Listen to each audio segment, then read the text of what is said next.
और आप तमाम देखने और सुनने वालों को अस्सलाम वालेकुम। नाज़रीन गिरामी, जहां साइंसदान खला में जिंदगी तलाश करने में मगन है, वहीं दूसरी तरफ जमीन की तह से एक ऐसी मखलूक दरियाफ्त कर ली गई है जिसे देखकर हर कोई हैरान रह गया। जमीन की गर्म तरीन तह के अंदर ये मखलूक कैसे जिंदा रही और इसकी खसूसियात क्या क्या है, ये सब जानने के लिए इस वीडियो को शुरू से लेकर आखिर तक जरूर देखिएगा। तो आइए चलकर मौजू का बाकायदा आगाज करते हैं। दोस्तों, शायद आप न जानते हो मगर दुनिया में सबसे ज्यादा पैसा खलाई तहकीक पर खर्च किया जाता है।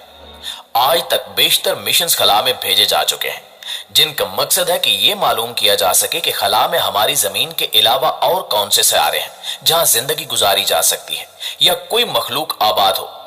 आज तक साइंसदानों ने हजार मिशन खला में भेजे हैं, लेकिन इनके हाथ ऐसा कुछ नहीं आया कि जिसके बलबूते पर यह कहा जा सके कि खला में कोई मखलूक आबाद है। लेकिन जब साइंसदानों ने जमीन की निचली तहों पर तहकीक की तो इनको बहुत ही अनोखी मखलूकात दिखाई दी, जिन्हें देखकर साइंसदान भी हैरान रह गए। क्योंकि साइंस खुद कहती है कि जमीन की तहों के नीचे ना तो ऑक्सीजन है और ना ही कोई एटमॉस्फेयर जिसमें जिंदगी के कोई आसार हो, और जमीन की निचली तहों का दर्जा हरारत इतना ज्यादा है कि कोई भी जानदार जिंदा नहीं रह सकता, और ना ही जमीन की निचली तहों में खुराक का कोई इंतजाम है। साल 2009 में साइंसदानों का यह मानना था कि जमीन के नीचे कोई मखलूक नहीं हो सकती, क्योंकि वहां वो चीजें मौजूद नहीं हैं जो एक जानदार को जिंदा रहने के लिए जरूरी हो। लेकिन वो ये जानते थे कि जमीन के नीचे बहुत सी चीजें मुख्तलिफ अंदाज में हो सकती हैं। जैसा कि कुछ अरसा पहले साइंसदानों को जापान के साहिली इलाकों में 2 किलोमीटर की गहराइयों में कुछ बैक्टीरिया मिले। लेकिन हैरत की बात यह है कि जब जमीन के नीचे ऑक्सीजन और खुराक है ही नहीं तो ये बैक्टीरिया कैसे जिंदा रह सकते हैं। साइंसदानों की तहकीक के बाद ये सामने आई कि ये बैक्टीरिया कॉम्प्लेक्स केमिकल कंपाउंड को तोड़ सकते हैं और साथ साथ मीथेन को खारिज भी करते हैं। ये बैक्टीरिया जमीन की ऊपरी तहों पर भी रह सकते हैं जहां ऑक्सीजन कम हो। इसी तरह साउथ अफ्रीका के इलाकों में 4.8 किलोमीटर की गहराई में भी ये बैक्टीरिया पाए गए थे। बैक्टीरिया जमीन के मेंटल वाले हिस्से से हाइड्रोजन नामी केमिकल को खुराक के तौर पर इस्तेमाल करते हैं। लेकिन जिस बैक्टीरिया ने साइंसदानों को हैरान किया वो जमीन में 3.5 किलोमीटर गहराई में पाया गया। ये बैक्टीरिया खालिस आयरन के सहारे जिंदा रहते हैं।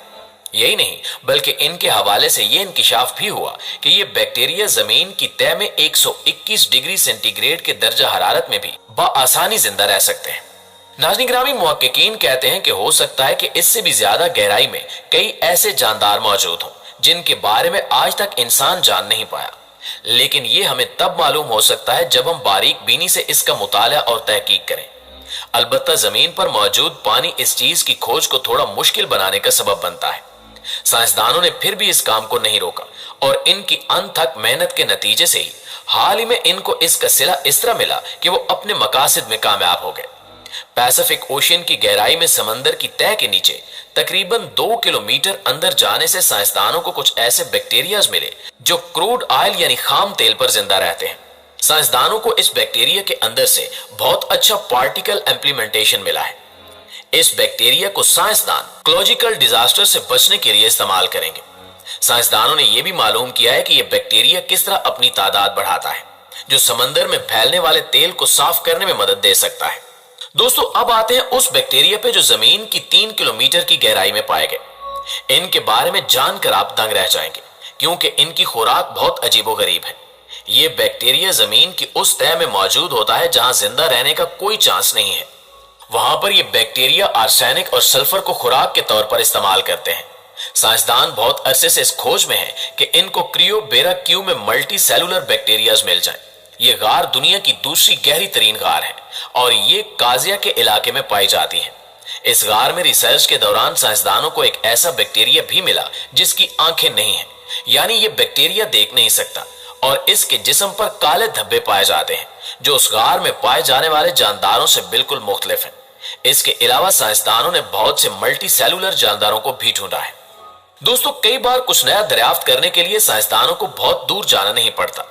गुज़श्ता साल अमरीकी साइंसदानों के साथ भी कुछ ऐसा ही हुआ। मैक्सिको की एक कदीम गार से साइंसदानों ने हैरत अंगेज दरियाफ्त की। केव ऑफ द क्रिस्टल नाम के मशहूर इस गार से साइंसदानों ने बहुत से बड़े सेलिनाइल क्रिस्टल दरियाफ्त किए। जब इन क्रिस्टल्स को माइक्रोस्कोप पर रखकर तहकीक की गई तो पता चला कि इसमें बहुत से माइक्रो ऑर्गन्स मौजूद हैं जो अरबों साल पुराने हैं। इन क्रिस्टल्स के साथ साइंसदानों को एक और बैक्टीरिया भी मिला जो दुनिया ने पहले नहीं देखा था, लेकिन इसके बारे में कोई खास मालूमात अभी तक मंजरेआम पर नहीं आ सकी। इसी तरह हाल ही में अमेरिका के साइंसदानों ने एक होश उड़ा देने वाली दरियाफ्त की, जिसके मुताबिक जो बैक्टीरिया जमीन के नीचे 5 किलोमीटर की गहराई में पाए जाते हैं वो जमीन की मैग्नेटिक फील्ड बनाते हैं और इन्हीं बैक्टीरियाज की वजह से हमारी जमीन के पोल्स अपनी जगह पर कायम हैं। अगर इन बैक्टीरियाज की तादाद बहुत ज्यादा हो जाए तो वो मैग्नेटिक फील्ड के रुख को बदल देते हैं। नाज़रीन गिरामी, साइंसदान इस बात पर मुत्तफिक हैं कि हो सकता है कि जमीन के नीचे बहुत ही खूबसूरत दुनिया आबाद हो जिससे हम आज तक बेखबर हैं। जो बैक्टीरिया साइंसदानों ने जमीन की तहों से ढूंढे हैं वो वाकई कारनामे से कम नहीं, जिसके बारे में हमें पहले मालूम नहीं था। हमें लगता था कि जिंदगी सिर्फ जमीन के ऊपर है, लेकिन हालिया तहकीक ने पुराने नजरियात को खत्म करना शुरू कर दिया है और साइंसदान पर उम्मीद है कि आने वाले सालों में मजीद अहम इंकिशाफात सामने आएंगे। दोस्तों, कुदरत ने किस कमाल कारीगरी से जमीन को तख्लीक किया। जमीन को अपनी तहों में बनाया और हर तह में कुछ न कुछ छुपा हुआ है जिसको ढूंढने में इंसान सदियां गुजार देता है। इसी हैरत अंगेज कुदरत कामला और अपनी अजीम शान सल्तनत का जिक्र अल्लाह पाक कुरान में करते हुए फरमाता है ताकि मखलूक इसकी अजमत और इज्जत का ख्याल करके इसके फरमान को कदर की निगाह से देखे और इस पर अमल करके इसे खुश करे। इरशाद बारी ताला है कि सातों आसमानों का खालिक अल्लाह है। जैसे हजरत नूह अलैहिस्सलाम ने अपनी कौम से फरमाया था, क्या तुम नहीं देखते कि अल्लाह पाक ने सातों आसमान किस तरह ऊपर तले पैदा किए हैं। और एक जगह इरशाद है, सातों आसमान और जमीन और इनमें जो कुछ है सब अल्लाह की तस्बीह पढ़ते हैं। फिर अल्लाह रब्बुल इज्जत फरमाता है, इसी की मिसाल जमीनें हैं, यानी 7 आसमानों की तरह अल्लाह ने 7 जमीनें भी पैदा की हैं। बल्कि जिस तरह ऊपर नीचे 7 आसमान हैं, इसी तरह 7 जमीनें हैं जिनके दरमियान मुसाफत है और हर जमीन में अल्लाह की मखलूक आबाद है। सुभान अल्लाह। जी तो मुअज़्ज़िज़ दोस्तों, ये थी हमारी आज की वीडियो कैसी लगी कमेंट करके हमें जरूर बताइएगा। इंशाअल्लाह आपसे मुलाकात होती है अगली वीडियो में। तब तक अपना और अपने प्यारों का ढेर सारा ख्याल रखिएगा। अल्लाह निगहबान।